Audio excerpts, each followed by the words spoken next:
Welcome to the Stone Choir podcast. I am Corey J. Mahler. And I'm still Woe. On today's Stone Choir, we are going to be discussing how you can safely ingest new novel information that flies in the face of what you knew yesterday. Another way of putting it more simply is, what do you do with these conspiracy theories? Last week, we talked about one of the biggest conspiracy theories of the 20th century. If you don't believe what we said, then that was a completely insane episode, out of left wing, and also has to be very evil because of the nature of it. If it's not a conspiracy theory, if it's actually true, then it reshapes how you view things. And one of the reasons we wanted to do this episode today is that we've done a number of episodes, maybe not quite that earth-shattering in the past. When we talked about Michael Martin Luther King Jr. being a heretic. He was never a Christian a day in his life. And by the way, the civil rights movement was invented by the Soviets to undermine America. Those are facts. That's like, it's both a conspiracy theory and a fact. You have to deal with how do you work through that, especially when everything that everyone knows says the opposite of it.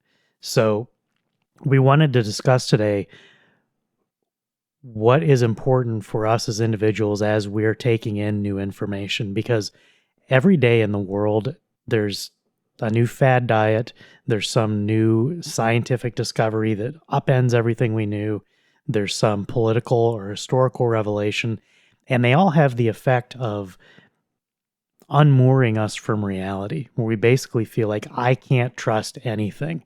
And ironically, that's sort of one of the things that's undergirding a lot of the episodes of Stone Choir. We're going back and looking at things and saying, well, they were saying this for, the last 100 years or 200 years, but if you look before that, they were saying the opposite. So one of them is a lie.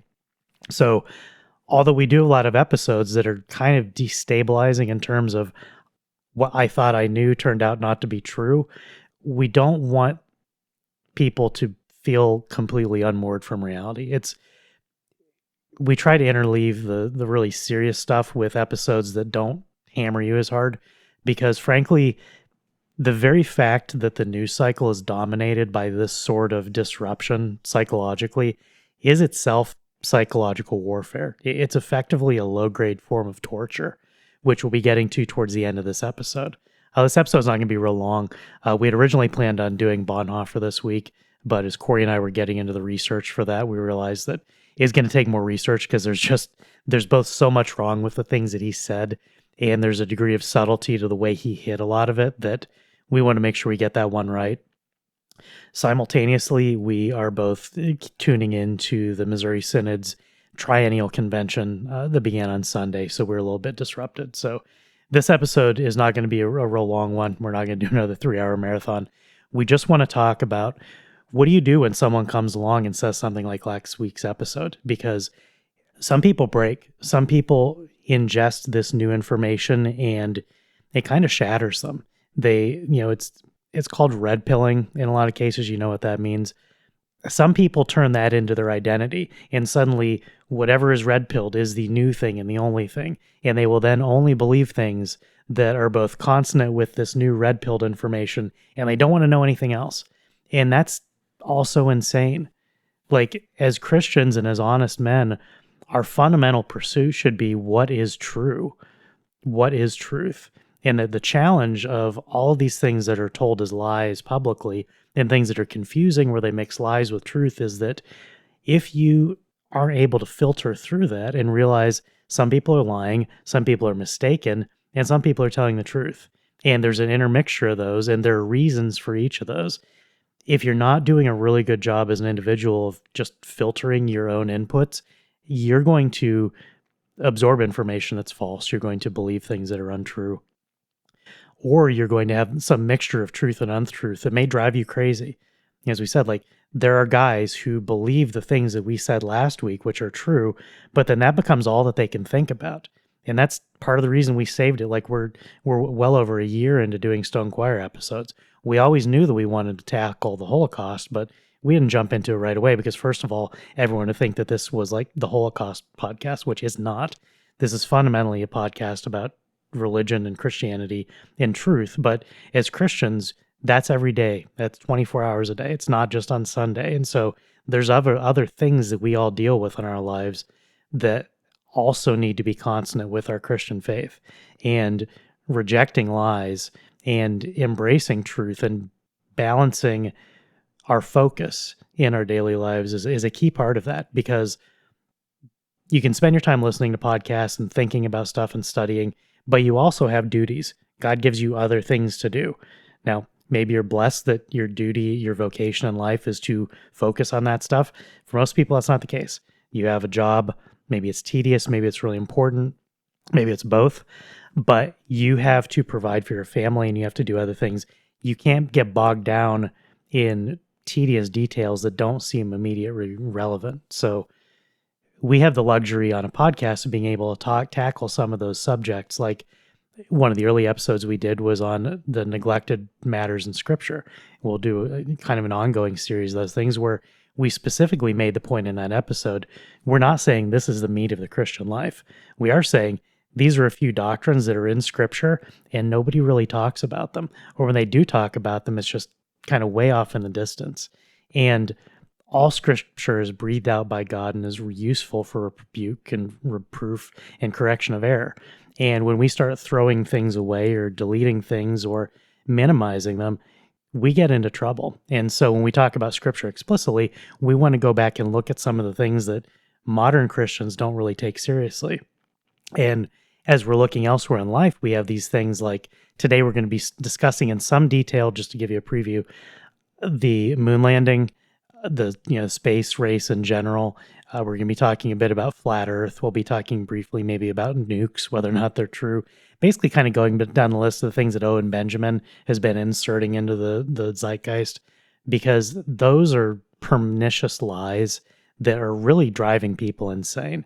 So they get lumped in with things like last week's episode. And that's one of the reasons we want to tackle this next, was that it's important as we are listening to things not to too quickly jump onto things that are brand new, but to weigh them, to evaluate them based on reason and on what we can understand.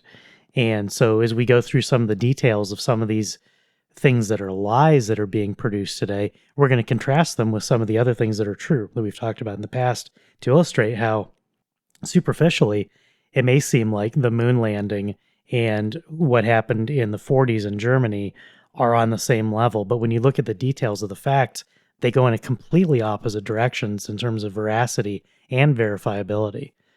So as we work through this, this isn't going to be a debunking episode. It's just going to give some examples of how, as we talk about these subjects, or as you hear about them, it's okay just to set it aside and not pay attention. If you don't want to hear it, that's completely fine. Somebody starts raving about whether it's the Holocaust or the moon landing or whatever, it's fine to tune out. What's not okay is to say, those people are all crazy, I don't believe any of it. Because if you want to engage in the veracity of the subject, you have to actually engage in the facts. You can't just say, they're nuts, I don't believe them. Because one of the things that all these things collectively do is convince us that anyone who talks about any of these things are crazy.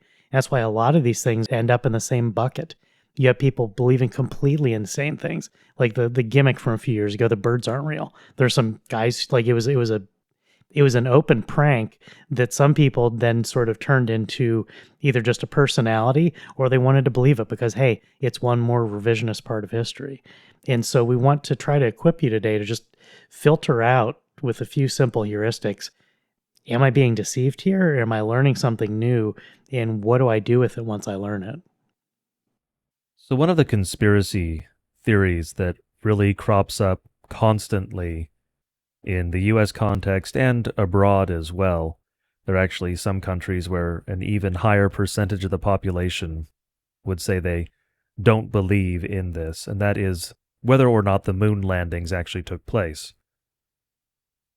There are a lot of reasons that are given, none of them are good, but there are a lot of reasons that are given by people why they do not believe that the moon landings took place.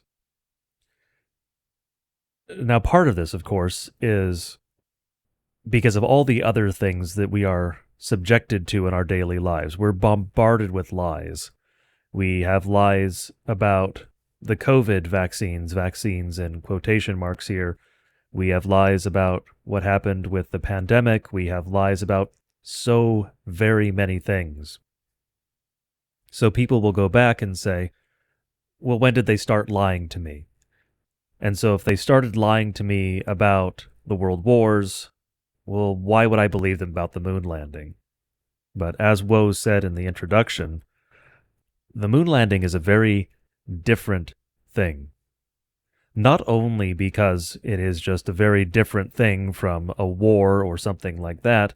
Yes, it takes place in the Cold War context, but it's not itself a war. It is demonstrable that man landed on the moon. Unlike some of the historical claims, where as soon as you subject them to any sort of serious analysis or critique, any sort of criticism, they fall apart.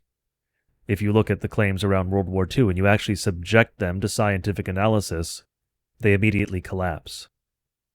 The opposite is actually true with the moon landing. If you subject the moon landing, and we have a wealth of information, we'll get into, there are those who say they destroyed records. They didn't destroy the records, they recycled the tapes. And for those who don't understand technology, that may not make sense. We'll get into that, though, and explain why that is what you do. But if you actually subject the moon landing claims using the evidence on hand, and there is still evidence today that you can use, it's very obvious it did take place. We did land on the moon. And one of the best examples, we won't bury the lead, we'll just start with one of the best ones. We left retroreflectors on the moon. Now, in case you don't know what a retroreflector is essentially a very specialized mirror.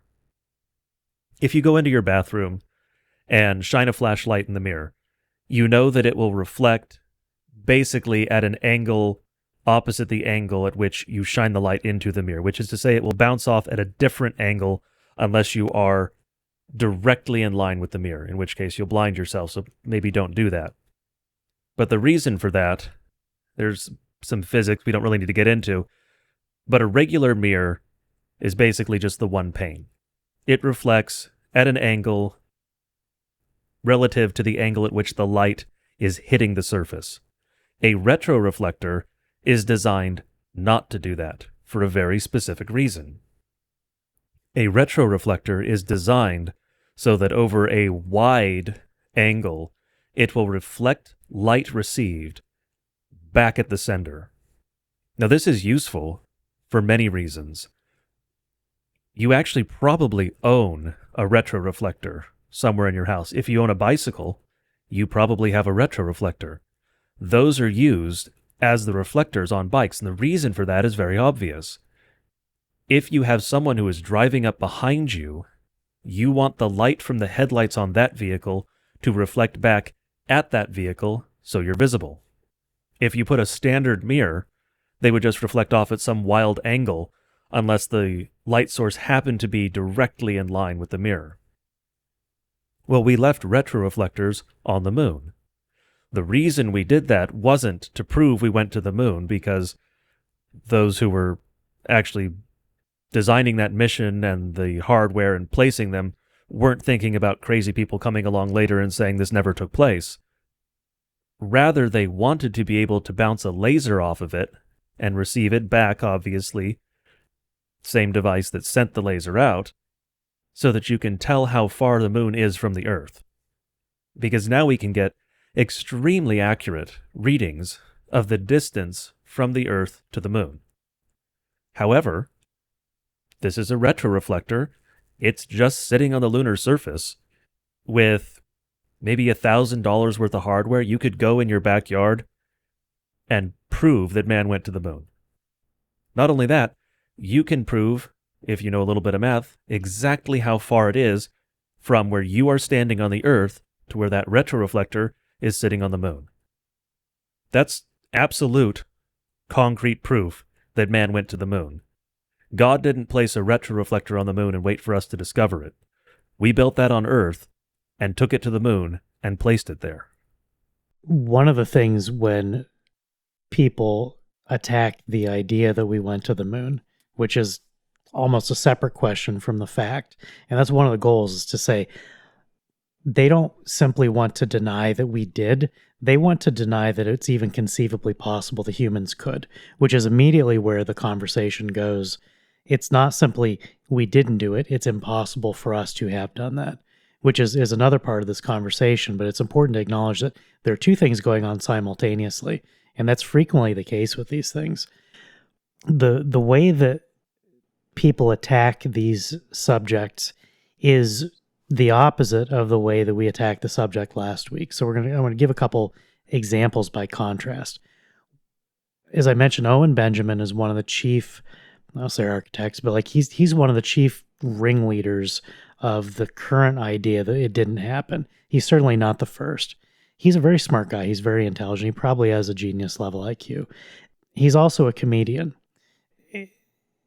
He spent his life getting punchlines.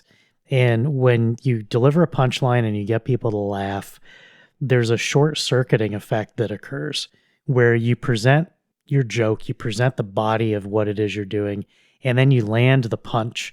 And the immediate response is for people to reel and laugh and like, oh, and then they go off and it goes on. The joke is over, the whole story's over. The laughter is the acknowledgement that it's done, and there's no rational processing of what came before it. And that's a crucial part of the arguments that are used by these people saying that it didn't happen. One of the chief examples that they will give is to say, when Apollo 11 was on the moon, they had a phone call with Richard Nixon.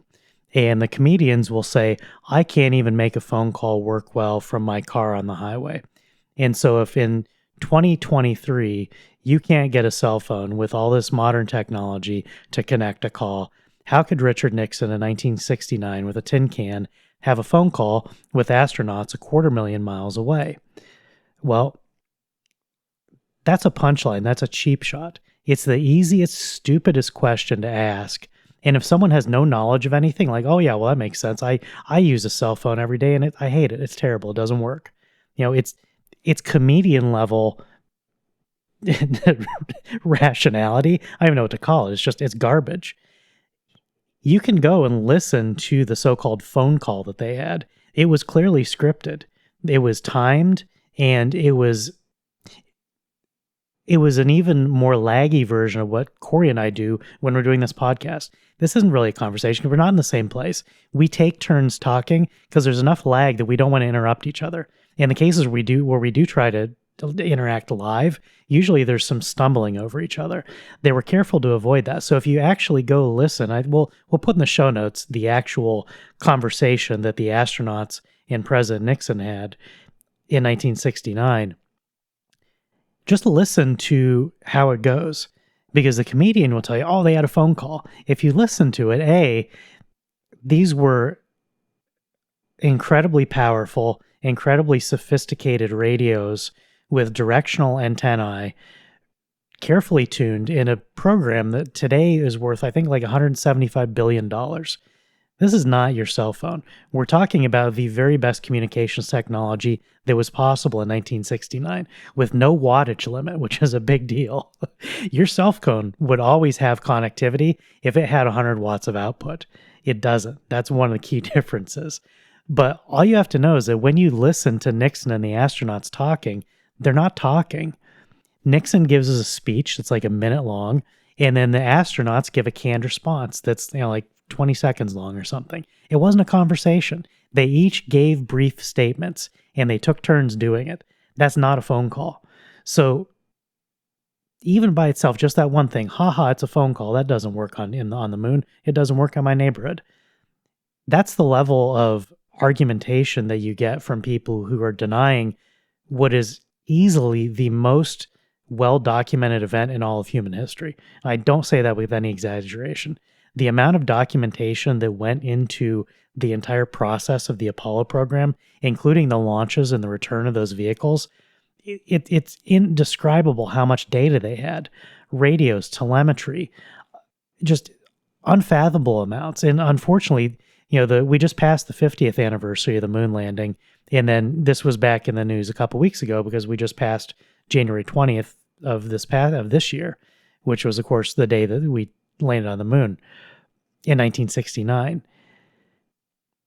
There was a website that was set up for 2019 for the 50th anniversary. Unfortunately, it's defunct now. I'm heartbroken because it was really cool. It was a website that basically was replaying the entire Apollo 11 mission from several hours before launch until its return. So you could go to this website and you could jump between audio and video sources from every camera that they had available, every microphone they had available. You could see the telemetry in real time. You could scrub back and forth in time. You could just see the raft of data that was sent back to Earth, and it was kept on Earth as part of this enormous project, just inconceivably huge project. So, and that's a fraction of the data that we have, as Corey alluded to. Some of the data was lost. Yeah, it's a government program. You ever hear government records getting misplaced? That's not a conspiracy. That's the realest part of the whole story. To say they're covering something up because they lost records, there's nothing I find more believable than that. And even at that, there's all this data. And again, it's available elsewhere, but it was just really nice that website existed. You can go see the bones of it still. But even now, the telemetry data is widely available. As we talked about last week, if someone wanted to fake an event, as the event we talked about last week, if the Germans had wanted to cover up what they did and they falsified records by going in and modifying or deleting things, it would never withstand any sort of forensic scrutiny. And that's absolutely the case with the Apollo missions. They were going out into space. One of the key parts of that is that everyone can see space. The moon is not over the United States of America. Everyone on the planet gets a shot at the moon. Everyone on the planet with a radio receiver, or today a laser transmitter, can do the same things that we could do. And in 1969, when the astronauts were there, anyone with a radio receiver that was correctly set up and strong enough would be able to pick them up. Now, that wasn't common in 1969, but you know who did have it? The Soviet Union. The Soviets were paying a great deal of attention to what we were doing in space. Because as Corey said, it was part of the Cold War. This was a military endeavor as far as the Soviets were concerned. So one of the chief arguments from silence in all of this is that if we had pretended to go to the moon and we hadn't, and we had been transmitting fake radio data from either moon orbit or from low Earth orbit, the Soviets would have known and they would have told the world, because everything that the Soviets did at the time when they were a communist empire was to try to demonstrate to the world that communism was supreme over all of the forms of life. The atheist communism was the way humanity was going to be ruled in the future. They were the first into space. They were the first to orbit. They did things before we did. Their rocketry program was more advanced. We were playing catch up when we did the Apollo and Gemini missions. So they would have absolutely mocked us very publicly. If there was a shred of evidence that they could have collected from space that we didn't do this, it would have been everywhere in 1969. You wouldn't have had to wait for some idiot comedian 50 years later to say, oh, by the way, they didn't do it. The Russians would have told that before most of us were born. On a technical note about the supposed loss of data, and one could argue that it is a loss of data, many of the reels would simply have been reused. And that sounds crazy to the modern home user, let's say, of technology. Because you think, well, I just store everything on my hard drive and it seems to have infinite space. Perhaps not your phone. You've run into a lack of space on your phone, and that's a good example. If your phone fills up, you clear it and reuse the space. The same thing happens with certain systems that have high volumes of data passing through them. The best modern example would be a surveillance system. When you set up a surveillance system, yes, the cameras can be somewhat expensive, but the real expense winds up going into the back end where you actually store that data. I won't get into the specific numbers that much because no one really cares about the math. But the core point is that you are going to have a limited amount of space to store the data that you are collecting. And you aim for X days of retention.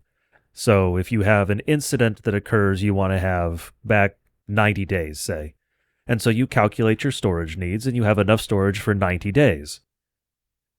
Well, what happens is the video from 91 days ago drops off and gets reused for your current day. And that keeps happening. You're cycling through that storage space. They did the same thing back when they had reels or whatever else they happened to be using, magnetic tapes, because they didn't have an infinite number of them. And back then it was very expensive to make more of them. And they were large, and you had to store them somewhere. And they're somewhat delicate. So the fact that they were reused and that some of the data were lost is not at all surprising. That is exactly what you expect to happen with that kind of system. And the joke about, my phone drops all the time and blah, blah, blah. Okay, fine. If you wanted to build a system that was completely rock solid, you could do it. And it wouldn't even be that expensive today.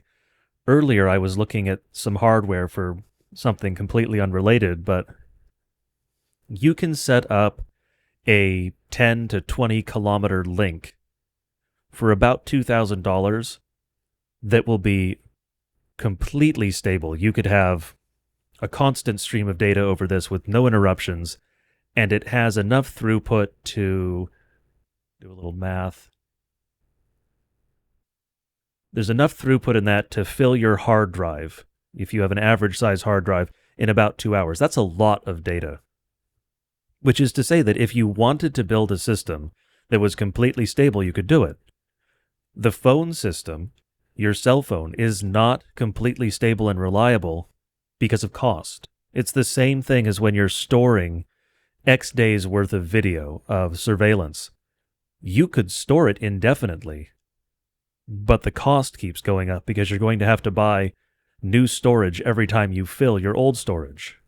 Well, the phone system, the cellular system, could be entirely reliable if that's what we wanted, if that's what we needed.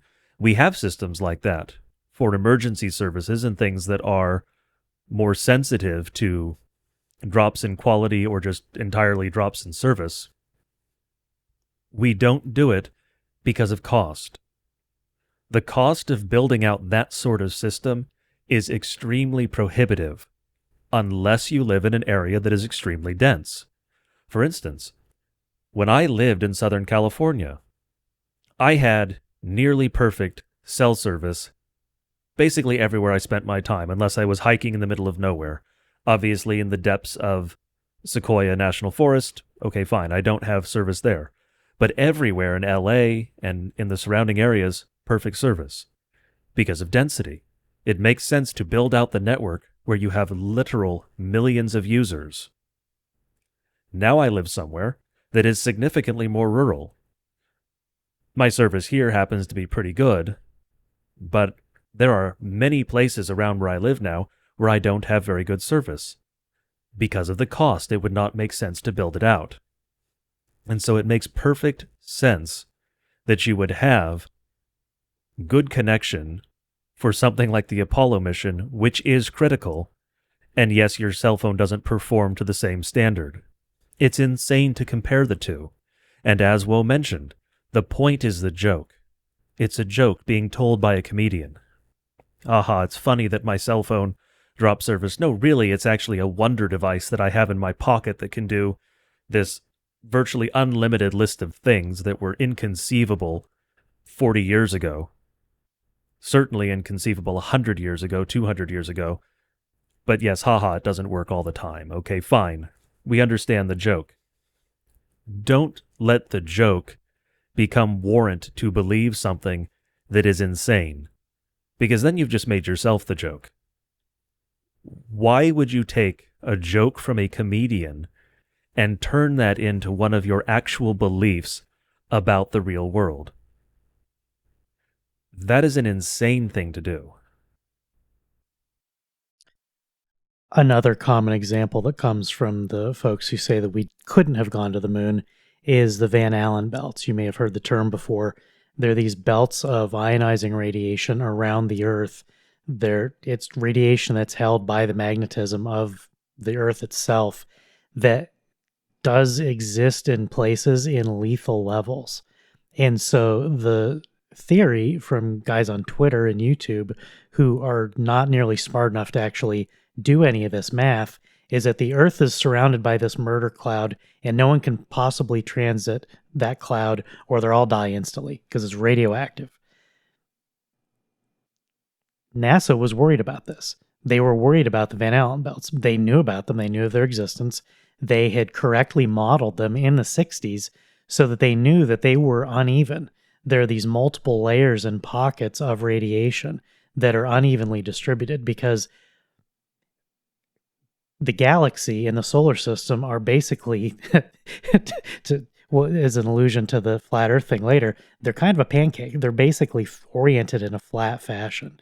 So the Earth's radiation belts, the Van Allen belts, are oriented basically towards the sun. They're oriented with the poles of the Earth, so it's not quite a line, but more or less it's off to one side and the other. So you have up and down and you have left and right. Yeah, north, south, east, west.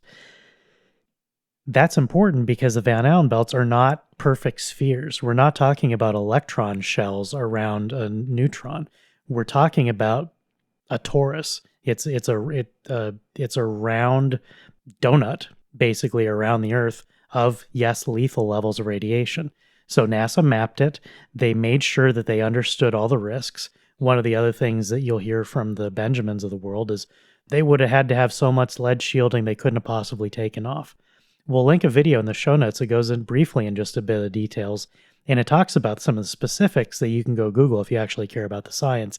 If, for the sake of argument, these idiotic internet comedians were right, and you would have needed very thick lead shielding to protect the astronauts from the radiation, the scientific fact is that if they had had heavy lead shielding, it would have actually increased the amount of radiation they would have been exposed to. Because although the lead shielding would have kept the ionizing radiation on the outside of the lead shielding itself would have been emitting X-rays inside the spaceship. So the light aluminum skin and the mylar sheathing and the other things in this tin can of a spaceship, that's not a joke. That was real. It was incredibly light, not only because it had to be, but because it could be. And the materials that they used, they did the math. They were careful. Like they didn't just YOLO into space. They were careful. They didn't want to kill people. They'd already killed 3 guys in the oxygen fire in Gemini. They wanted to make sure they didn't have that happen again by anything. Like it was a PR thing. It was a human thing. It was just, the mission was to send men to the moon and bring them back alive. Everything that went into that mission was important to them. And that included not having radiation poisoning. So what do they do for the Van Allen belts? They made sure that the spaceships had the appropriate materials to minimize as much of the radiation that they were going to be exposed to as possible. And then they went around the belts. They cut through the edges of the Van Allen belts where it was not lethal. And they did it quickly enough that they were only exposed for a total of about 6 hours inside any portion of the belts.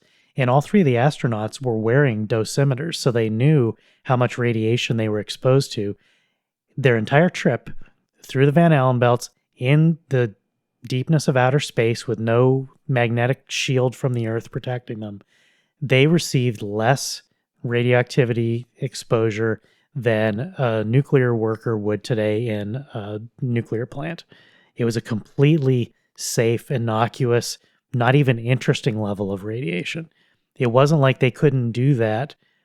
If they went up every day, yes, they would start to get into levels that would be dangerous. But for the trips that they took they went through it for about 2.5 hours one way and about 3.5 hours the other way. And in between, they had several days of rest. And so their bodies were able to repair some of the damage that may have been caused by the radiation. Because another problem with that sort of radiation is it's the continuous exposure that causes your body to break down. Our bodies are constantly being injured and damaged. We have cells that are dying all the time. Our body's always cleaning up some mess, some injury internally, and we never know about it. So they took all those things into account. So just as these 2 very brief examples, you have radioactivity and you have phone calls. When you examine those gotcha claims, they disintegrate. There's a very plausible explanation. And on the flip side, when you look at all the proof that it actually happened, it's overwhelming. So the gotchas fall on their face, and everything that the guys want to ignore is staring you right in the eyes. Last week's episode, by contrast, the opposite is true. See, if all the bodies are missing and there have been all these millions killed, that's a big deal. That's not a phone call. And that's part of the reason we wanted to contrast these, is that if you just bucket these together as these are crazy conspiracy theories that guys on the internet make up, and I don't know what to believe, it's all crazy, I don't want anything to do with it. If you, like I said, if you just want to check out completely, that's fine. But if you want to engage in the veracity of these things, take a look at the claims. If 6 million bodies vanish, that's a big deal. If something that someone calls a phone call, and it was called a phone call at the time, but it wasn't. It was a scripted radio transmission. One guy pressed the button and talked for a minute or two, and then the other guy responded when his time was up. All of the possible gotchas fall apart. I used to work in tech. I used to work at Apple. I've done demos before. Sometimes parts of demos are faked, not in the sense that the thing couldn't be done, but at the exact moment that you were asked to present it, maybe it wasn't in a state that you could make it work as well as it was going to work in the end. Now, I'm not saying that the moon landing was a demo, but some of the other minor gotchas are that there's videos that were taken inside the capsules at different distances from the Earth, and you can do the math on the size of the Earth and say, well, they were this far away when they were saying they were this far away. It's important to keep in mind that the astronauts, every minute of that 3-day journey was scripted, because this was not a canoe trip down a river. They had to do certain things at precise intervals at certain moments, or they would all die. It's rocket science. We're talking about being in space where one accident, one mistake can potentially kill you. Something we miraculously were able to recover from on Apollo 13 when a whole bunch of things went wrong. And they did recover because they were brilliant men and they were hard workers and they had enough of a safety margin to make it back. And frankly, God saved their lives too. I mean, humans can't take all the credit for that. But the difference between the so-called conspiracy theory, where the couple gotchas blow a hole in everything, and something like the moon landing, where the gotchas are themselves inane, it's not even apples and oranges. It's apples and elephants. And on the topic of radiation, I think a lot of people get the wrong conception of radiation and radiation risks. If you are an international traveler, you have increased exposure to radiation, because when you fly, you are outside some of the protection of the Earth's atmosphere, because you are above much of it when you are flying at altitude, particularly if you are taking international trips where you are at altitude for many hours. And so you have an increased risk of cancer over the long term because of that travel. The same thing is very true for astronauts. Astronauts, in some cases, face an increased risk of cancer. Now, we may get into nuclear weapons and nuclear energy. It's not always true that being in the vicinity of nuclear energy is going to result in an increased risk of cancer. For instance, our submariners actually have a decreased risk of cancer because our nuclear submarines are designed in such a way there's no radiation risk for the crew. They don't have any exposure. They actually have less because they are protected by the volume of water and the metal tube. They're actually getting less radiation than you would just being on the surface on an average day. I'm getting more right now from the open window. Well, the unshuttered window next to me. Obviously not open. It's very warm outside. But radiation risk is a matter of longitudinal risk. It is exposure over a very long period of time, unless you have an acute exposure, Chernobyl, for instance. But one of the reasons that people get this wrong is they don't understand longitudinal risk. It's not just acute risk. It's not like being poisoned. Yes, it is poisoning over a long period. So yes, you could compare it to a mild toxin, but it's not like cyanide poisoning where you take it and you die. This is one of the reasons when Japan had their nuclear incident in the wake of the tsunami, many elderly volunteered to help clean up. If you are already elderly, you don't run the risk of that longitudinal increase in cancer, the risk of cancer, well, really cancer, because we all eventually get cancer if you live long enough. But you don't run that risk if you're already elderly, because it is the dose over your life that increases the likelihood of getting that cancer. And we mistakenly believe that somehow we can just remove all of these risks. There were very real risks, including radiation risks for these astronauts. Yes, they did as much as they possibly could to reduce those risks, but they couldn't eliminate them. In the end analysis, we were blasting human beings into a vacuum in a metal tube.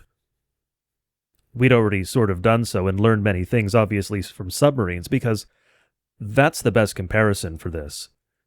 Submarine versus spacecraft, because both are dealing with a very inhospitable external environment that if you do anything wrong, you're going to die. If you get a hole in your craft, you're probably going to die. But for instance, to compare these radiation risks, to understand them perhaps a little better, there's actually a monument. I guess this tangentially ties into last week's episode since it was built in 1936 and in Germany. But there's a monument on the campus of St. George's Hospital in Hamburg that has a list of, I think it's up to maybe 400 names now, of those who died learning about basically X-rays. These technologies, when we are experimenting with them, when we are first learning to use them, have very real risks that come with them. And the astronauts knew those risks and undertook them.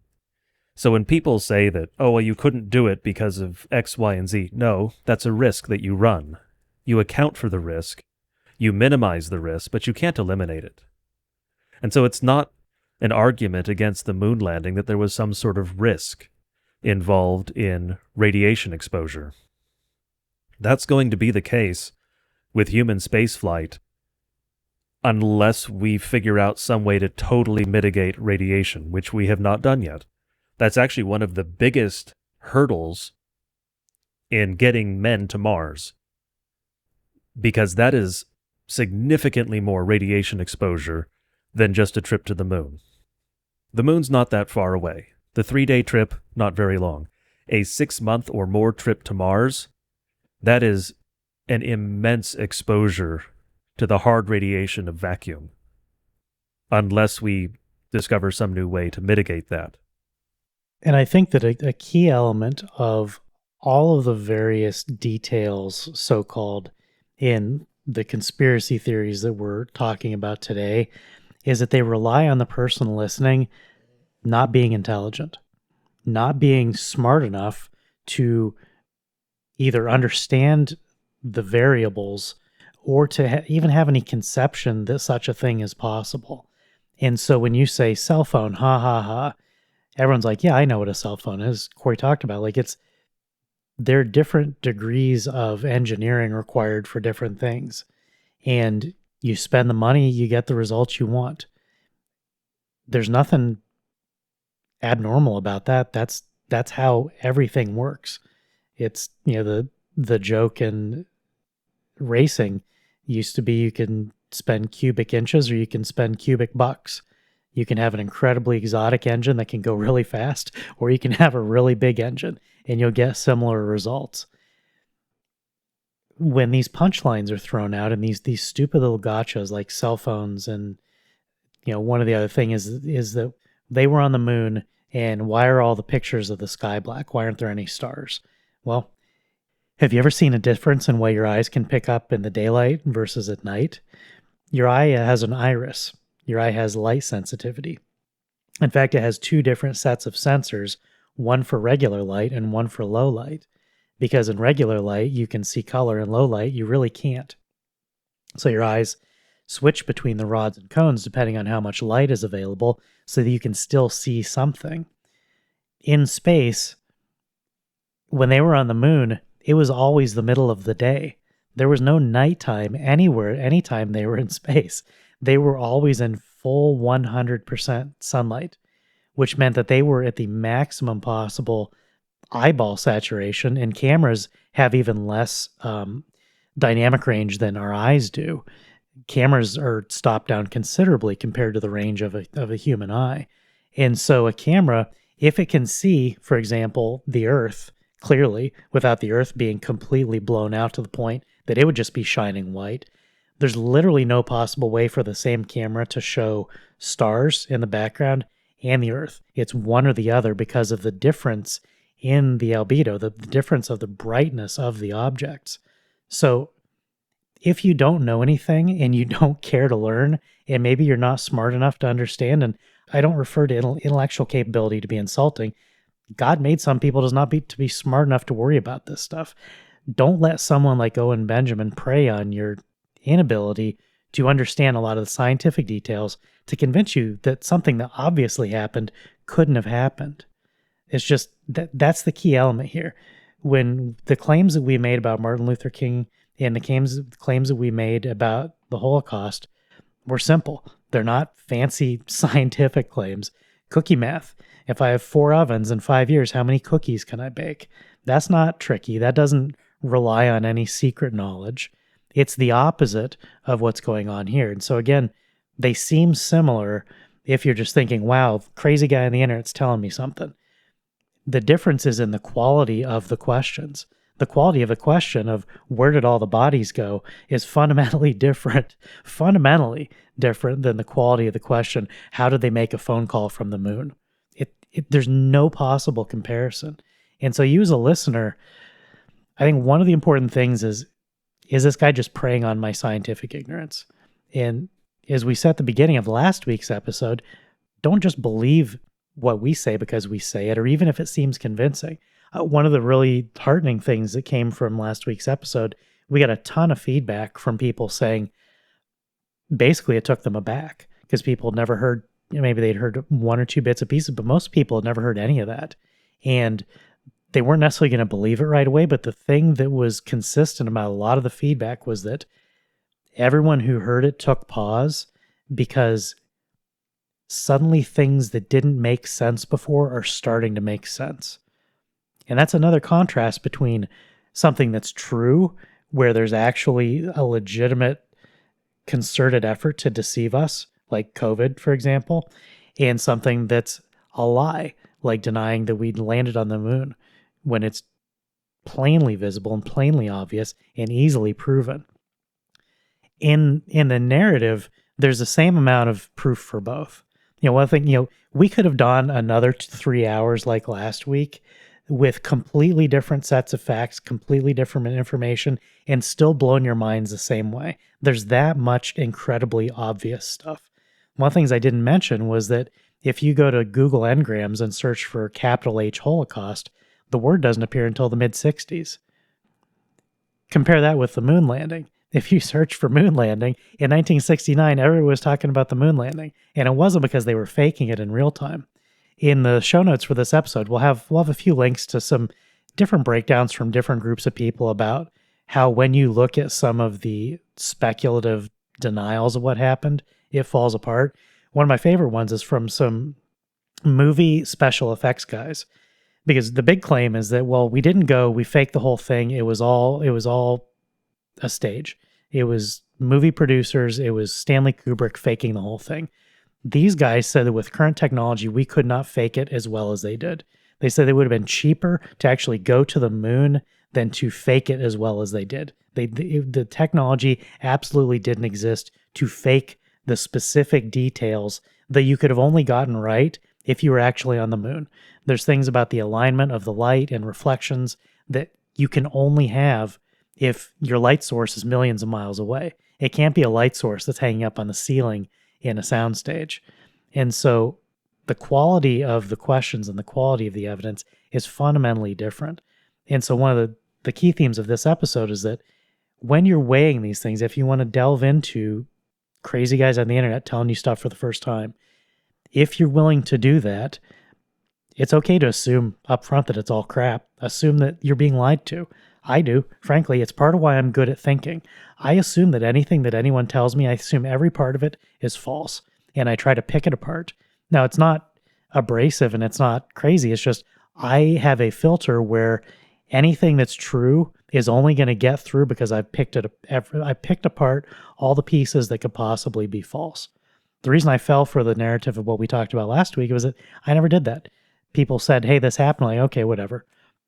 When I looked at it critically, when I scrutinized it, it disintegrated. I became curious about the moon landing a few years ago for the same reason. I always assumed it was true. I believed it was true. Everything I'd ever heard said it was true.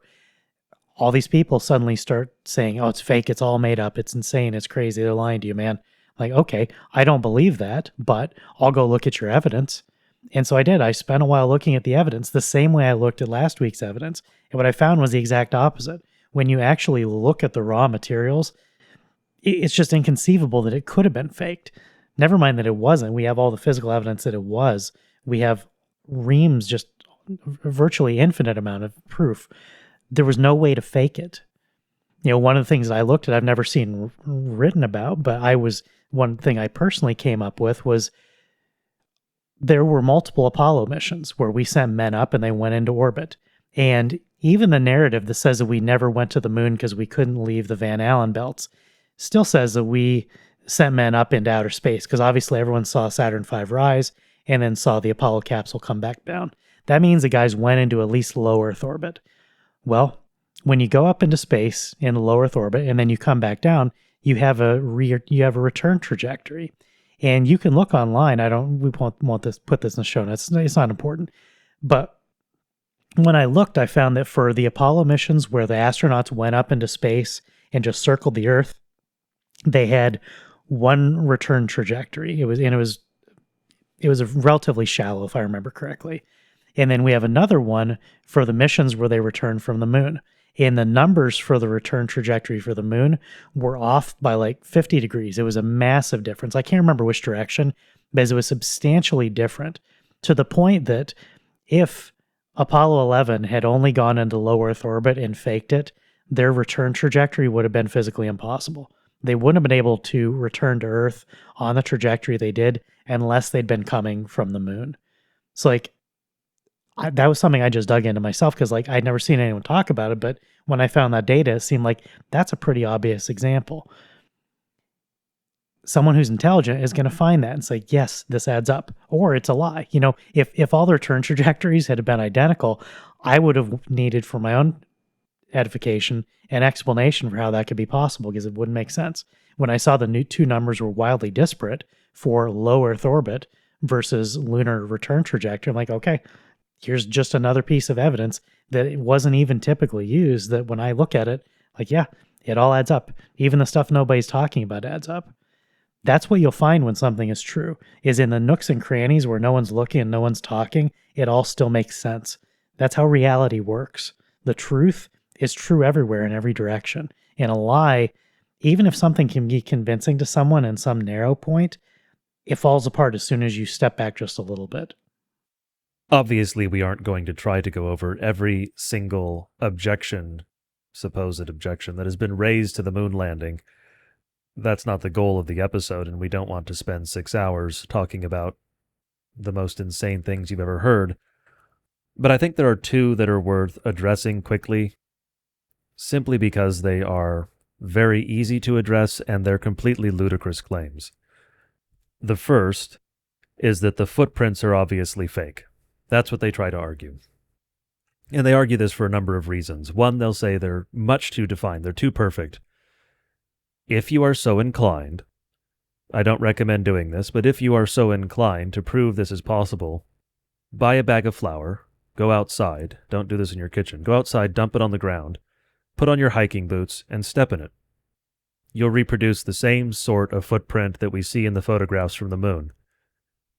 Because the dust on the moon is very fine, and flour is fine, that's the sort of footprint it produces. But another thing that they will argue about the footprint, the boot print, well, the pattern, the tread doesn't match the boots. That's because they mix up the boots in question. The astronauts had one set of gear, one suit that they wore in the spacecraft, and they put another over it to go out on the moon.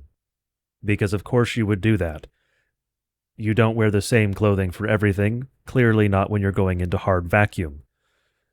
And so the boot prints that you see are from the exterior boot that goes over the interior boot. Well, they're mixing up the two. These are just very easy things to show the claims are just silly. If you actually look at the evidence, they're just silly. They're very easy to dismiss. But the other is that they will argue about the shadows on the moon and the way that the light source appears in relation to objects and shadows. This is something that if you are a photographer, you can just skip the next minute or whatever, because this is something you already know. The concept that you need to understand here, there are a handful, but the core one is vanishing point. Now, if you live somewhere like the Northeast, you're not going to have experienced this as much in the natural environment or the man-made environment as if you've lived somewhere like the Southwest. And the reason for this is the most obvious example in daily life is going to be a desert road or a very long stretch of train tracks. If you look at two parallel lines that run for a long distance off toward the horizon, they are going to appear to converge as they go. They aren't converging. It's your perspective that makes it look like they are converging, and where they supposedly converge is called the vanishing point. This is used in art, it's used in photography.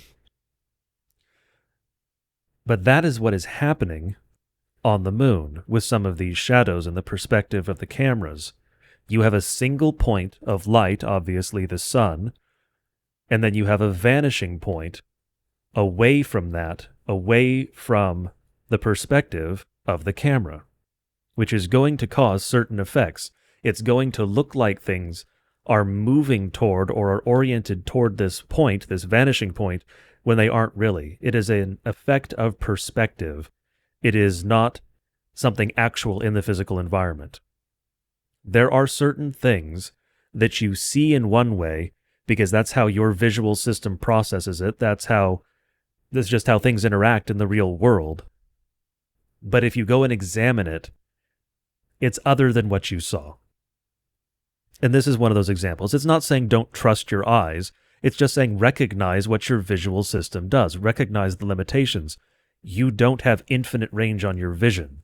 So there's going to be a point at which you can no longer see something. And if you've stood on the shore by the ocean or a large lake or something like that, or top of a mountain, you know intuitively that there's a point out in the distance where you can no longer see beyond that. Or I guess if you're in the middle of the country where it's just completely flat, then you've also experienced this. But that's what's happening with those photographs. It's not that they're on a stage in Hollywood, that they have a bunch of lights set up, and that you have different shadows because of that. That claim is also ridiculous for another reason. The men working on the space program were highly intelligent. If they had wanted to fake this material, they wouldn't have screwed up something as simple as lighting. The claim is just ludicrous on its face. And that's the case with the rest of the things we're going to talk about today. We're not going to spend any more time on the moon, but we did talk a little bit about radiation. One of the other things that's been pushed more recently by the same group is the claim that nukes aren't real. Just like birds aren't real, nukes aren't real. Nuclear weapons, nuclear power, it's all fake and never existed. Some permutation of that. The theories about how it was faked vary, but the gist of it is that there's no such thing as nuclear weapons. It was all invented as a psyop to scare people as part of the Cold War. Amusingly, recently, when Benjamin put some of his so-called proof out for this, even his own fans dragged him for how retarded this one was. He claimed the claim was that there was the videos of the atomic detonations where the government set up cameras and they built Potemkin villages that they leveled so that they could see the effects of a blast at various ranges on typical residential construction. Because it's one thing to know what it's going to do to a military bunker that's hardened. It's another thing to know what it's going to do to just a stick frame house. And so there's videos you've all seen in slow motion of these barns and homes just being completely leveled by the blast wave from the nuclear detonation. One thing to keep in mind, when a nuclear bomb is detonated in the atmosphere, the explosion radiates outward. Obviously, there's radiation coming from the center. There's the explosion itself. There's the force also coming from the center, radiating out equally in all directions, roughly. As that explosive force moves through the atmosphere, it compresses the atmosphere in front of it.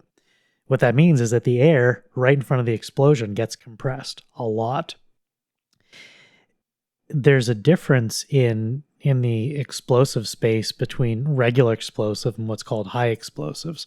It has to do with the velocity of the detonation above everything else. You can hear this sometimes when you hear different audio of different types of explosions.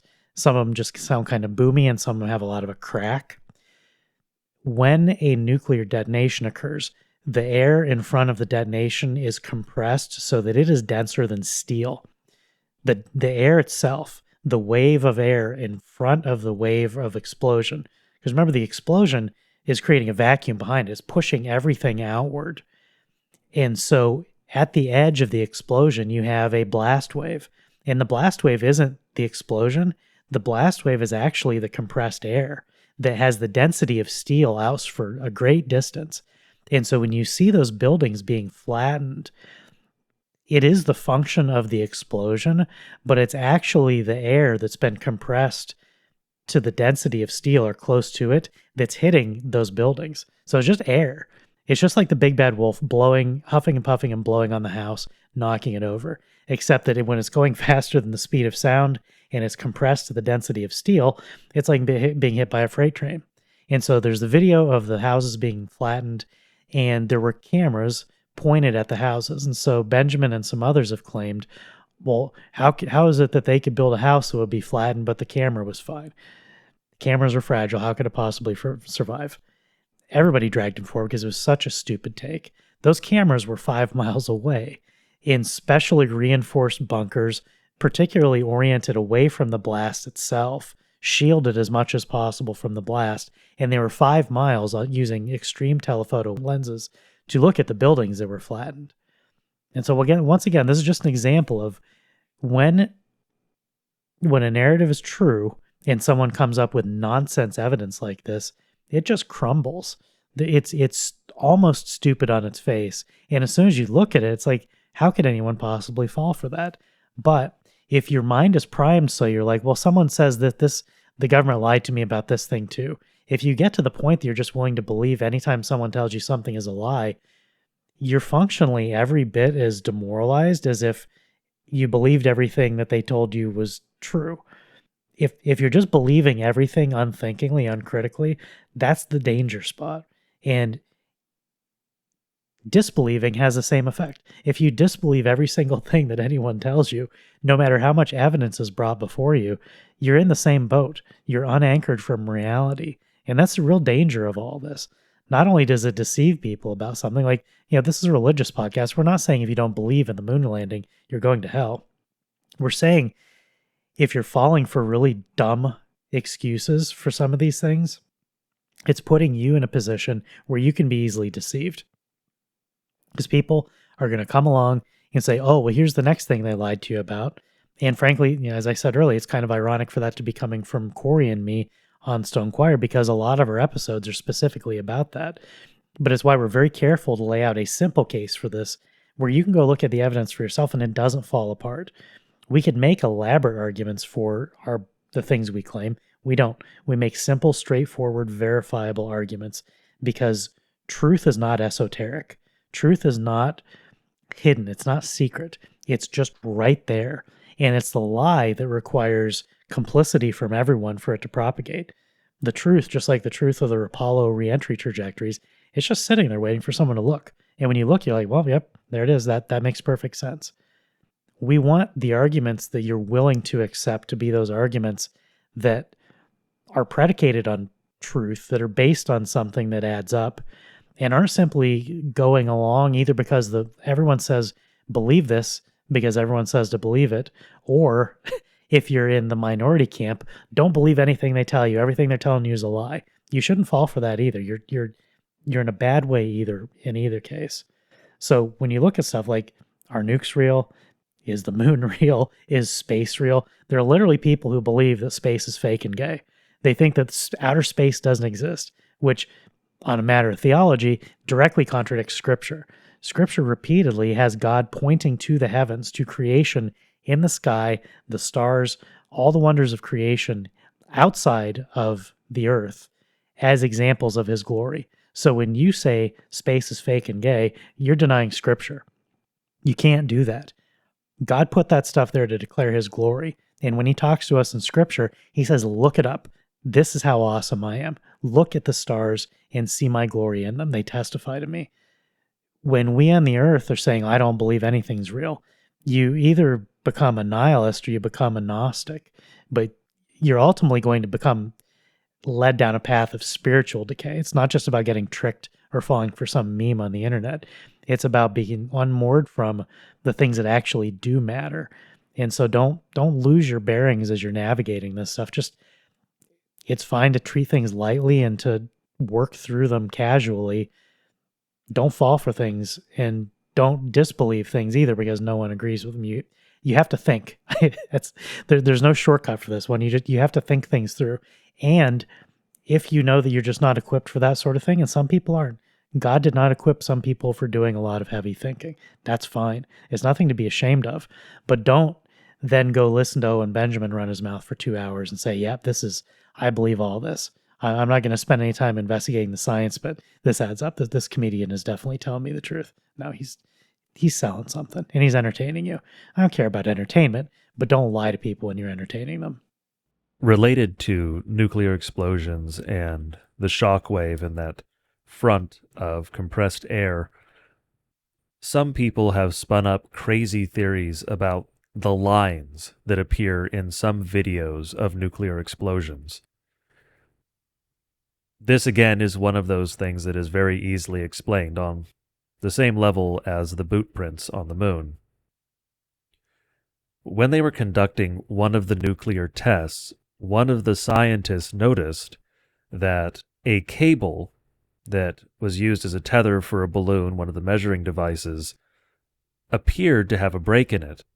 But as the video progressed, as the frames progressed, the break moved along the cable. Well, breaks don't move along a cable. If a cable breaks, the break is where it is. And so obviously it's an optical illusion.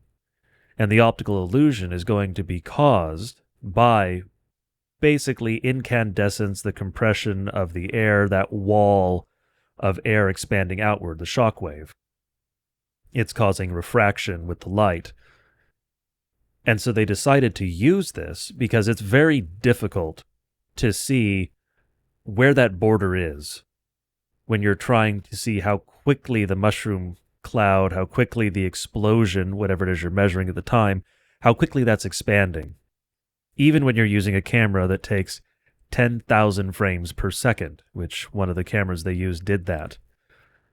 But they figured out an ingenious way to test this, to make it easier to see where the edge of that shockwave is.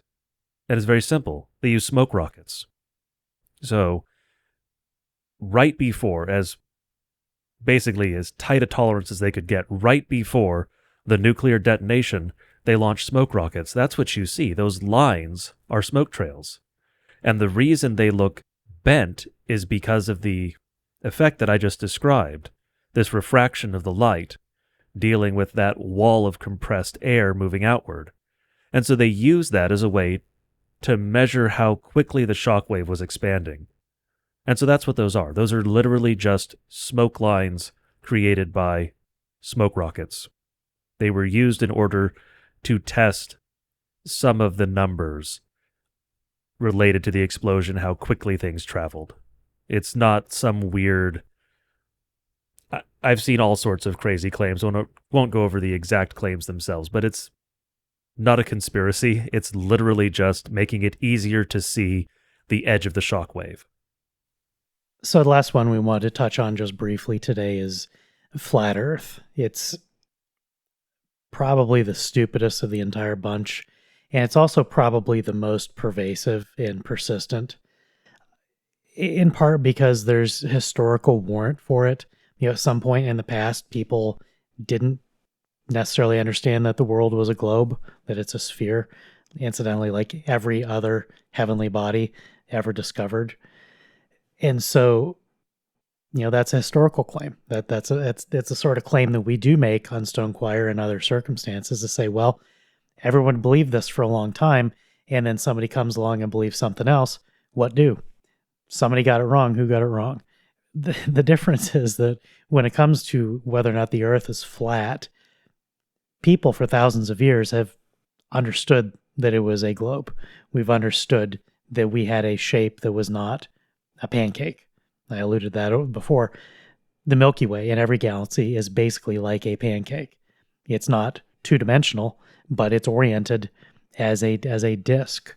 That's what God does for certain types of patterns. And other patterns are globular. The moon is a sphere. The sun is a sphere. All the heavenly bodies are spheres. Why? Because that's how gravity works. Gravity, the collection of mass in space, causes there to be a center of gravity. And then all of that mass naturally orients around the center. And the more that orientation is self-reinforcing, the more it collapses until you eventually have almost a perfect sphere. Now, obviously, as creationists, we believe that God put all those things together, but he didn't put them together haphazardly. He put them together pre-assembled for us. He gave us a globe and put Adam and Eve on it. There are other heavenly bodies that are being formed today, or, were formed in the past, and we can see the light appearing today. So the physical rules, the physical laws of the universe established by God in creation are consistent everywhere. I think the stupidest thing about clinging to the basic lack of understanding about how the heavens and the earth worked from ancient days is that when you get new evidence, you incorporate it. And when it makes more sense than the explanation you had before, you run with it. And literally nothing that we know about anything would actually work with a flat Earth. We couldn't have gone to the moon if the Earth were flat. All the math would have been completely off. None of it would have worked. And as soon as they took off, they would have seen it. It's one of the things, it's part of the reason that those two conspiracy theories travel together, is that the moon landing had to be fake, because if you put somebody out there and he looks back over his shoulder and says, hey, that's a globe, it proves it wrong. Like that's not big-brained. Forget the geniuses that it took to put a man in space. Once there's a dude sitting up there looking out a window, you don't have to be a genius to see that it's not a pancake. It's actually a globe. When you can make out the continents and you can see the oceans and you can know that's not the whole Earth. That's only a part of it that I recognize. The other part's got to be on the other side. The moon's the same way, except the moon is tidally locked, so we only ever see one side of the moon. The Earth is turning, the sun is turning, we can see them. Everything that we know about everything only works if the Earth is a globe. And so this, I think, is the one that frustrates me the most, and it's one which online I have the least patience for, which is to say zero. If someone pops up in my mentions and says, oh, flat Earth, blah, blah, blah, they're blocked within a half a second. I want nothing to do with anyone who is spouting that stuff. For the very reason that we were talking about in the Generations episode, and the reason we're doing this episode, if you get to the point that you are believing completely insane, trivially falsifiable things like the Earth is flat, you're no longer capable of discerning reality at all. It's effectively transmissible schizophrenia. If I can feed you lies and I can fracture your mind so that suddenly you can't tell real from fake, I've destroyed you. You're still alive. You might still be going to work, but as a human being, you're a gibbering idiot. You can be cajoled into doing anything at that point. If you'll fall for that sort of lie, you're lost. And I don't block to be mean. It's just I want nothing to do with it, and I'm severe about it online because I want to get across that this is not a small matter. It's not a matter of salvation. It's not that if you have the wrong cosmology or the wrong idea about the shape of the earth, you can't go to heaven. Obviously, there were people at some point that had no idea, they didn't care, whatever. It's not salvific. However, if you crack your head open, you're going to let demons in. If you start letting lies in like this stuff that's so trivially falsified, it's a danger to your soul for the other reasons. Because when you crack your head open, whether it's with DMT or it's with stupid YouTube videos or stuff like the paranormies, eventually something evil is going to say, hey, this is a waterless space. This is wide open. I'm going to come here and I'm going to have a party. That's the danger. And that's why I care, because I can't reason with someone who's beyond reason. By definition, that's tautological. If you will reject plain facts and accept plain lies, I cannot have a conversation with you. Maybe somebody else can. I hope someone will try, but it's not going to be me. It's all we can do to try to get these things across to people who haven't yet lost their minds, and to try to protect some people from going down the path of losing their minds, because that's what fundamentally happens. You start making up these crazy stories, and they are crazy. That's the reason we're talking about this right after last week's, because everyone says that last week's is crazy too. When they get lumped together, people throw up their hands, or either, like I said, either they believe everything or they deny everything. They're independent facts or they're independent lies. And when someone's lying to you, the goal is always to harm you. Lies are always told to harm people, whether it's to steal or just to deceive or to humiliate, or maybe just to soften them up so that later on something worse can happen to them. But it's never good for you. It's why Corey and I are so adamant about the truth, even when it makes people really dislike us. No one likes hearing the truth most of the time. It's not popular to say something unpopular. And that's part of the trick, is that these things like flat earth are also unpopular. So they say, look, no one likes us either. We must be right. We must be edgy. We must be in the vanguard of the truth because everyone thinks we're insane. Well, unfortunately, sometimes it's true. Some people need the padded room because they're so far gone that you got to bring them back forcibly. You can't bring them back with reason. I think part of the problem when people discuss the supposed flat earth is they mix up a few different types of narratives. And so they'll take mythology, which figuratively or symbolically describes the earth as being flat, and take that as a scientific treatise. These are very different things. If you're reading European mythology and it describes the earth as a disk and you have the world tree in the center, it's not giving you a literal description of the physical world. This is mythological.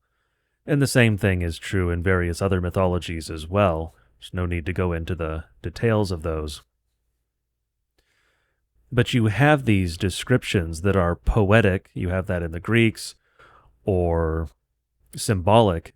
They're not meant to be taken as a literal description of the actual physical shape of the earth. Yes, historically there were some people who did literally believe that the earth was flat. They had no reason not to believe that because they didn't have evidence one way or the other.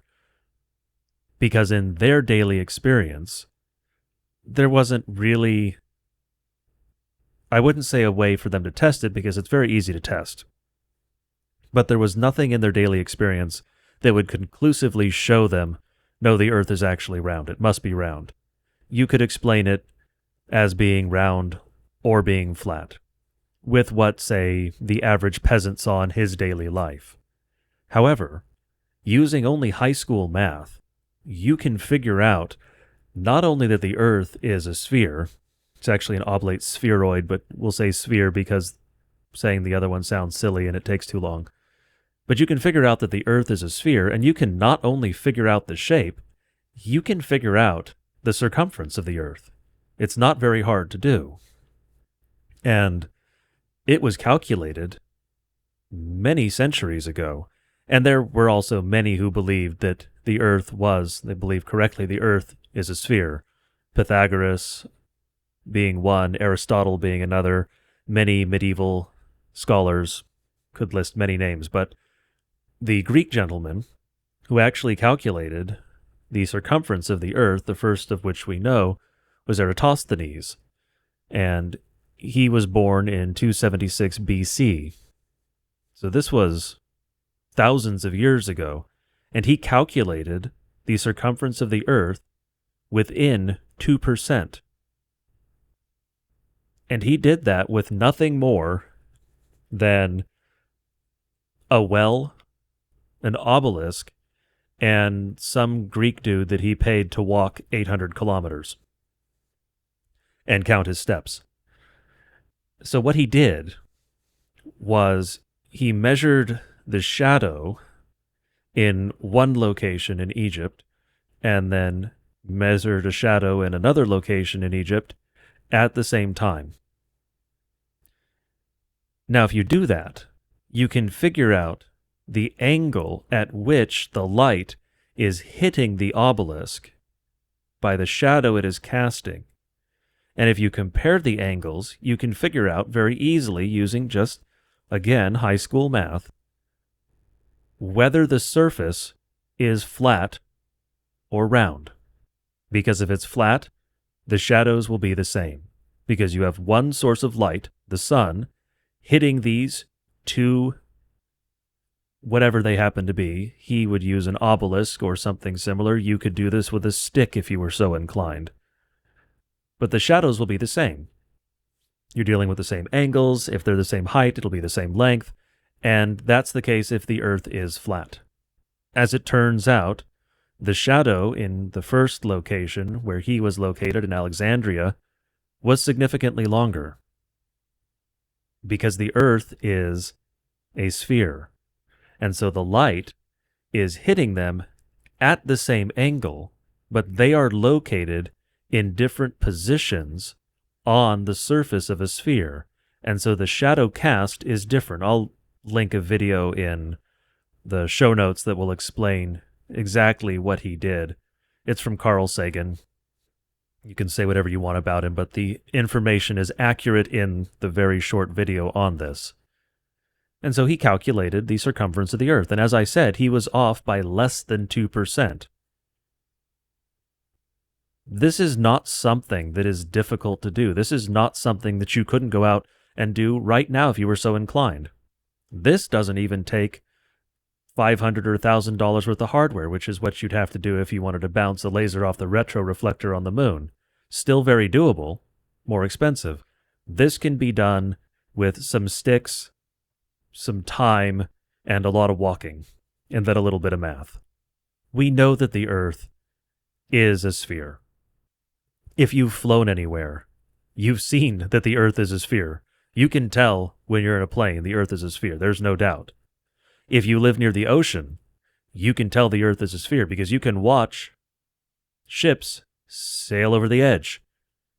They're not sailing over the edge. They're not falling off the disk. They're simply sailing over the horizon because they are sailing far enough away that the curvature of the Earth hides them from your view.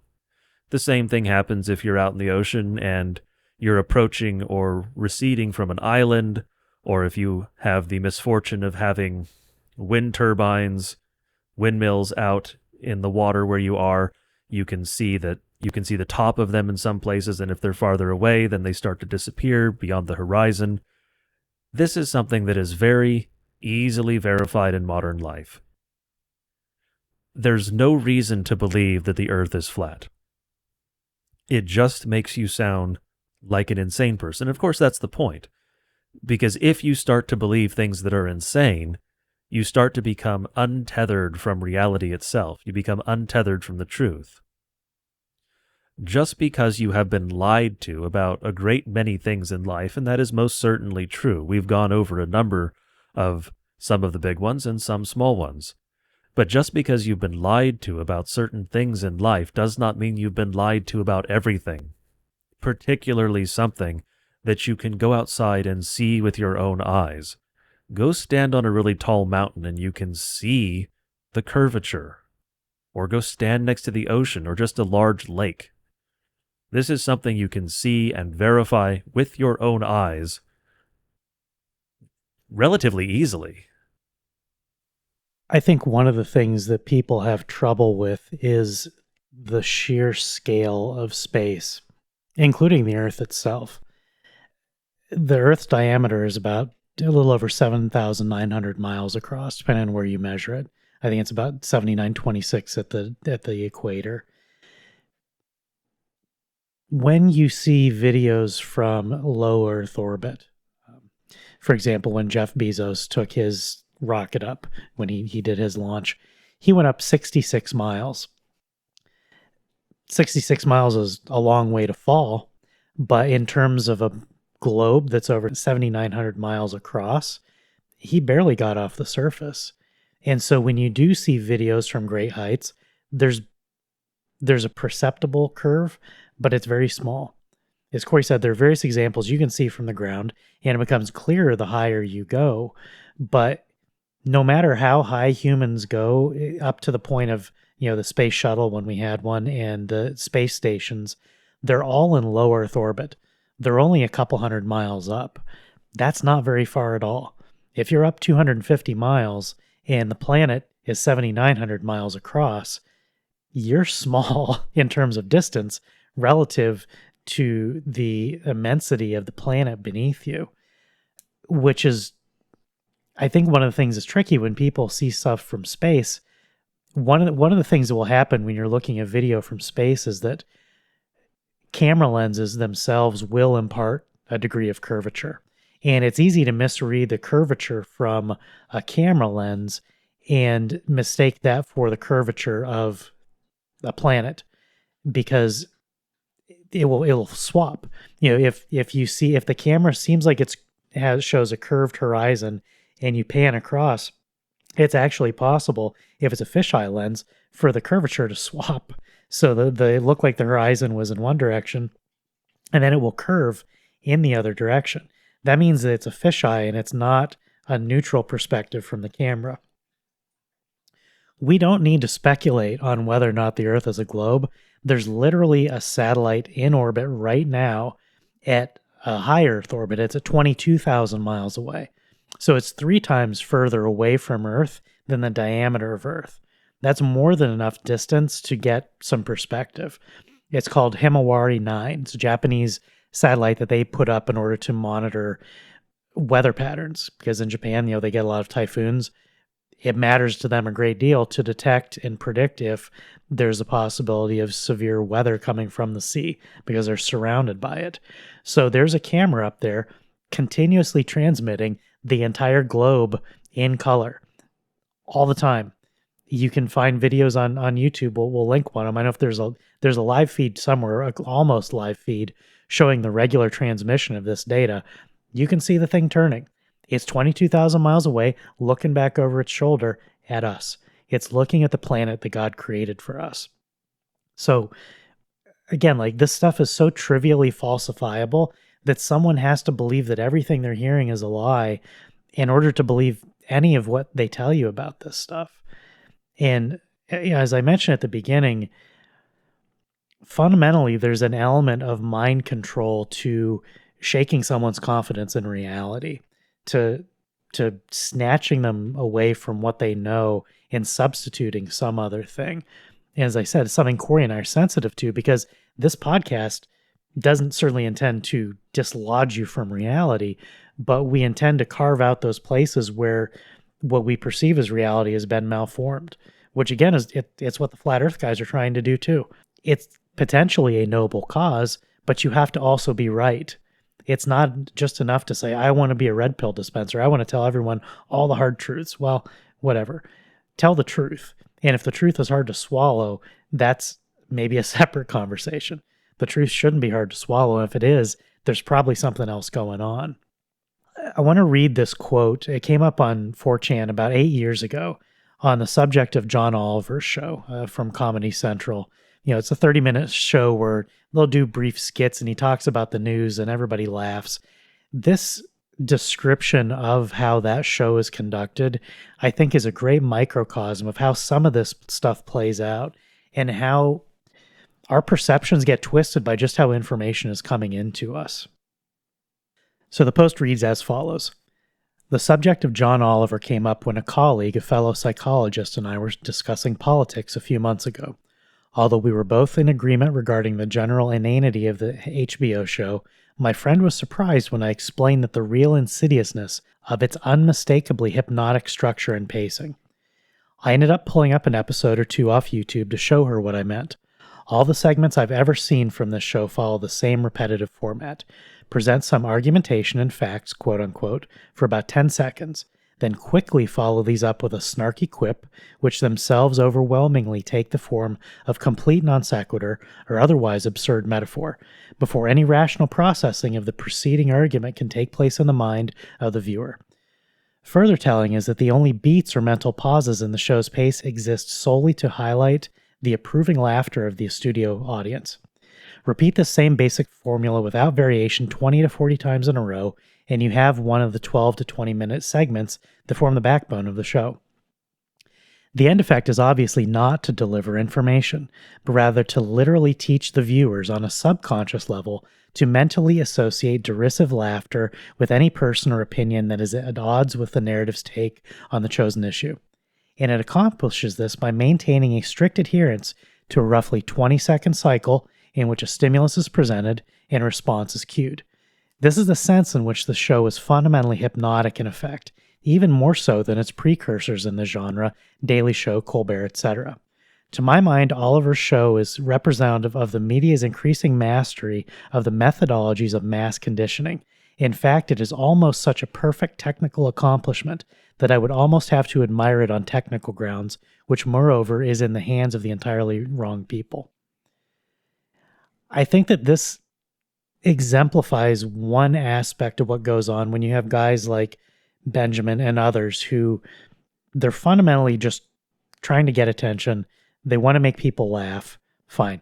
It's one thing if it's entertainment, but if entertainment becomes the backbone of your belief system, you're toast. That's not how you approach reality. It's not how you approach anything important.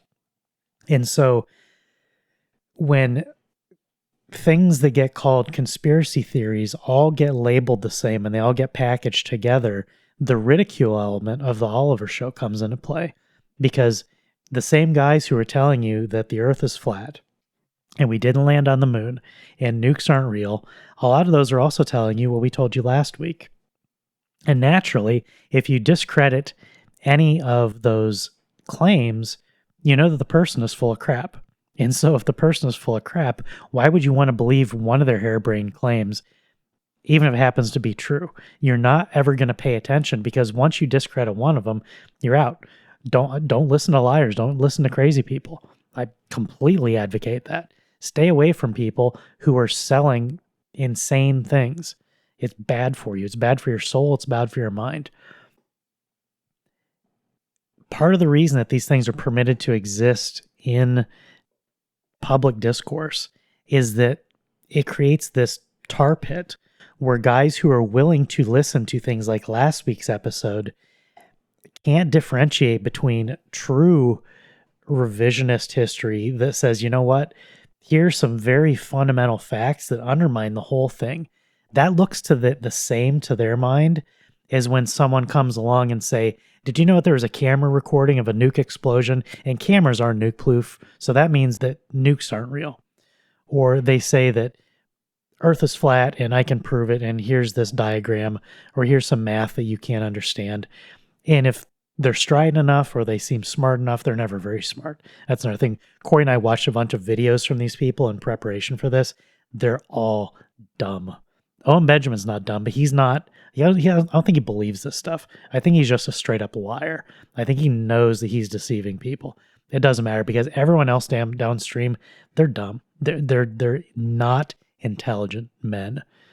And again, I don't want to be cruel by saying that, but some men are not equipped to handle orbital mechanics. If your first instinct would not be to say, I wonder what the return trajectory was from an Earth orbit versus a moon orbit, Maybe you're just not equipped to tackle these subjects, and that's fine.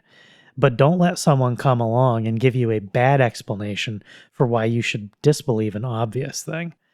And so by permitting insane, clearly falsifiable claims to exist alongside things like last week's episode, like the Holocaust, which is, it's also an insane claim. It's also plainly falsifiable, except it's in the opposite direction, because what we were told was the thing that was manufactured, whereas they want you to believe the same thing is true of things that are clearly provable. And that's why fundamentally this all comes down to individuals weighing evidence. We described you last week as jurists. We're all jurists every day. We're the finders of fact with whatever's coming in. We shouldn't just be neutrally absorbing everything and say, okay, I believe the next thing I read. Okay, that's fine. It's particularly pernicious because anyone who's an expert in a field, whenever they read something in the newspaper, is always going to tear his hair out. Because if you know something about the field, you know how poorly written the article is. And yet you go on to read the very next article and just sagely scrub your chin and say, yes, I'm better informed now that I've read about this. They get everything wrong. Reporters are not bright people, and they're also deceptive, and they're entertainers. They're there to sell a narrative and to sell advertising. So don't let someone create an environment where you can get swept up by someone saying, I can't believe anything, it's all lies. Just as you shouldn't be falling for everything that the newspaper prints or anything else. I don't want to say be skeptical all the time, because that can lead to the sort of red pill overdose that causes you to lose your mind. But just make sure it adds up and be inquisitive. It's okay to say, I need to see more proof before I'm going to buy that. That's a perfectly reasonable thing. But if someone who's always credible comes to you with something, it should have more weight than someone who's a comedian. It's two fundamentally different purposes, and you should receive what they're telling you differently. Both in the last episode and in this episode, in a very core sense, what we are dealing with is propaganda. In the last episode, we dealt with propaganda. We could call it positive propaganda, the creation of a lie. In this episode, we're dealing with negative propaganda, which is the destruction of the truth. Both, of course, result in the destruction of the truth ultimately, but coming at it from different angles. This is Marxist propaganda. Now, it's not to say that all of those who are engaged in this are willing or witting Marxists. Of course they're not. Many of them are just idiots. Some of them are malicious. Many of them are just dumb. But the end result is the same. The baby boomer generation was the perfect Marxist generation in the sense that they were completely demoralized, so propagandized that they basically lost the ability to hear the truth if it runs counter to what they were told.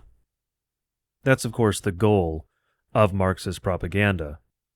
However, or I guess I should say that was the goal, now there is a modified version of that goal. The goal of the current generation of propaganda is to deprive you of the ability to process the truth. It's not simply to instill lies in you, because if you instill lies in someone and make them basically impregnable when it comes to the truth, you've accomplished one sort of thing. But if you make it so that a person cannot even process the truth at all, you've accomplished something different, and if you are a malicious actor, something greater. If you start to uncritically believe all sorts of insane claims, you lose the ability to process the truth. You become untethered from reality. But you can accomplish the same by not believing anything. So again, as was mentioned earlier, you can become a nihilist, believe in nothing, or you can become so wildly credulous that you assess nothing, just everything is true and I accept whatever I'm told. Neither outcome is good. Neither outcome is something a Christian should permit himself to become. As a Christian, you are told to test the spirits. That doesn't just mean claims about religion. you should test every truth claim insofar as God has made you capable.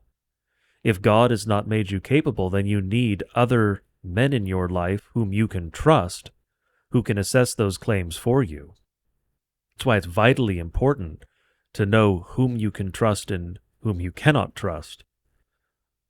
If you can trust a man and he understands the subject, then you can trust the conclusions he draws out of that subject, the conclusions that he shares with you. And that is part of what all of us need to do when it comes to these subjects, because there is no single man who can assess all of these claims and understand all of them. By that, I don't mean the claims in this episode or the claims in this podcast series or the podcast more generally. I mean all of the claims in the modern world. Because all of us are specialized to some degree in what we do, and you cannot specialize in everything. There was an era in the past when the wealth of knowledge, the sum total of the store of human knowledge, was small enough that one man could in fact master all of it in his lifetime. It would take a particularly gifted man, of course, but it was still possible. That is absolutely not possible today. The average man would struggle to master a single field today, given the store of knowledge that we have. And so there is no way that anyone can tell you reasonably that you must go out and become an expert in everything and assess everything. That's not what we're saying.